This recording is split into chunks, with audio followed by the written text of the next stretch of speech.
Welcome everyone to the first in our series of modules for the 2020 season. This one's going to focus on the official CFO/CCA mechanics for keys for crews of 7 and 8 officials. So we're going to go through some basic things, look at some formations, and then that'll be it for this one. But hope you enjoy. Let's first start with how we determine keys. And when we talk about keys, for the purposes of this slide, I'm only dealing with the H, L, F, S, and B. We'll talk briefly about referee, center judge, and umpire, but that's not really the focus of this presentation. So first we need to determine the strength of the formation. And this, again, relates only to those 5 officials I mentioned before. Specifically, when we're determining strength of formation, we need to count all of our eligible receivers outside the tackle box.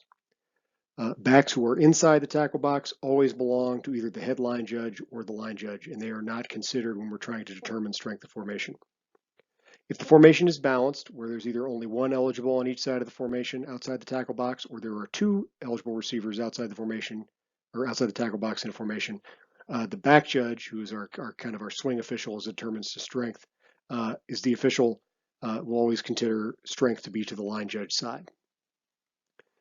If we have a bunch or a stack formation, and we'll talk about those here in a little bit, all the involved officials should wait until their keys declare after the snap until they go with their man. So if we had, say, the widest 2 receivers on one side of the formation, and they were either stacked or 3 receivers bunched together, in that case, we would wait until those receivers clearly went into their routes and declared before we determined which receiver was which official's responsibility. For the side judge and field judge, this is pretty easy. They're always going to take the widest receiver in a formation, regardless of the type of formation. If the widest eligible outside the tackle box belongs to the side judge or field judge. Again, like I mentioned before, the back judge is kind of our swing official as it relates to determining keys. Either that official will take the second receiver on the strong side of the formation or the third receiver in trips. And we'll talk about that also in a minute. The line of scrimmage officials, the headline judge and the line judge, they'll take the second receiver on the weak side or the second receiver in trips. Again, if we have backs inside the tackle box, then that's where they're going, and not necessarily with a receiver on their side, unless, again, the strength of the formation dictates that they need to take a receiver who is outside the tackle box. Now we'll take a look at some formations, so hopefully this makes a little more sense. I will start here dealing with the referee, center judge, and umpire because their responsibilities primarily don't change. And again, this is just a very basic overview.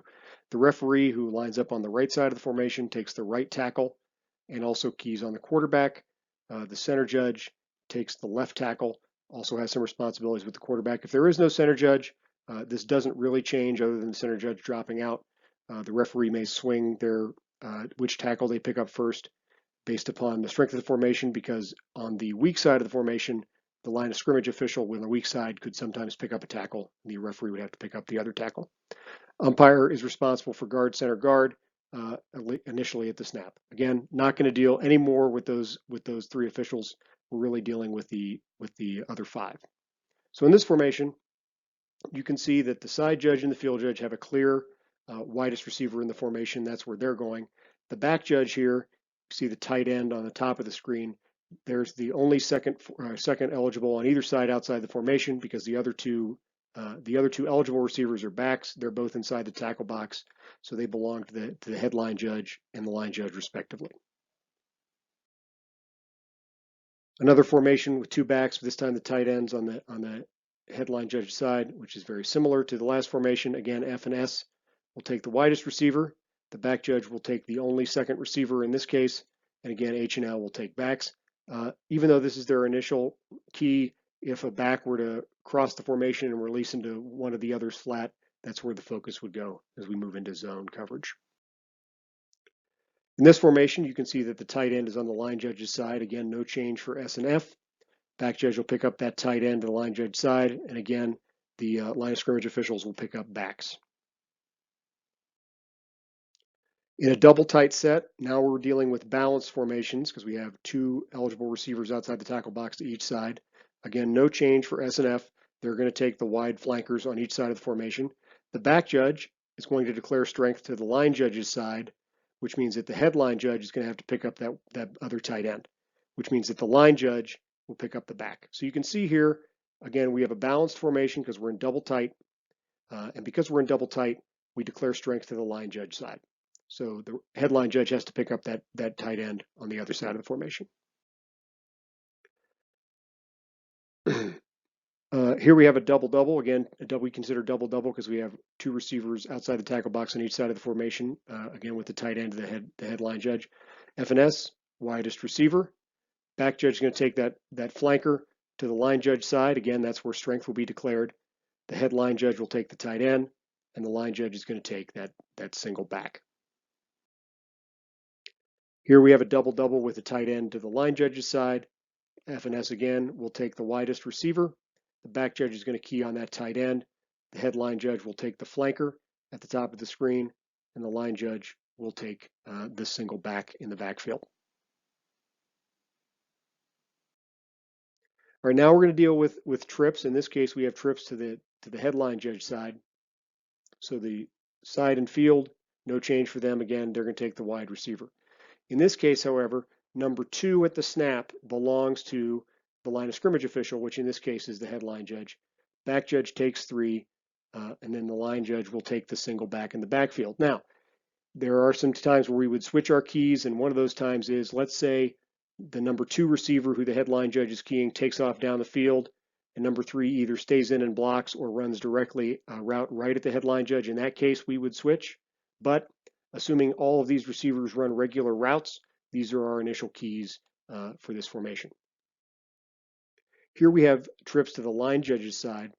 In that case, again, F and S are going to take the widest receiver.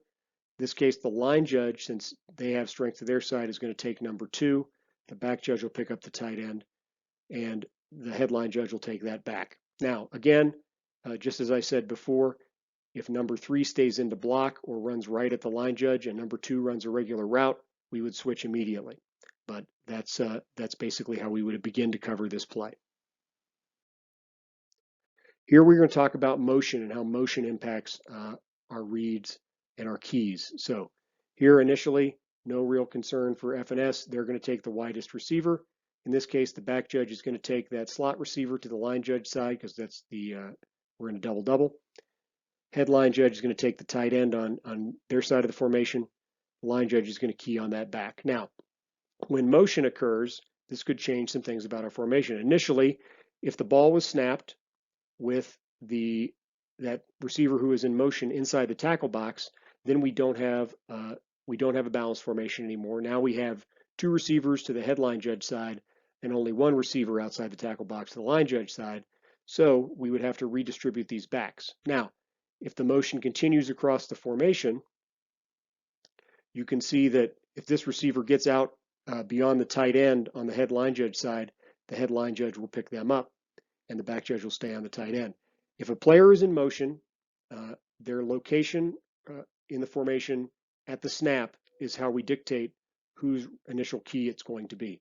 So again, if that ball had been snapped with that motion receiver inside the tackle box, we would consider them a back, which means we don't have trips, and we would have S and B.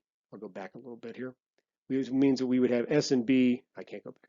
We would have S and B at the top of the screen on the split end and the tight end respectively, and H would take the back with the LJ with the 2 backs here. Field judge, no change. Once they get outside, that's when we make some adjustments to our keys. It's possible if this receiver were to continue, or number 2 receiver at the top of the screen were beyond the widest receiver at the top of the screen at the snap, then S would pick them up and H would take the receiver that S is currently on. But again, if we have motion, that could impact where our officials should be looking for our initial keys.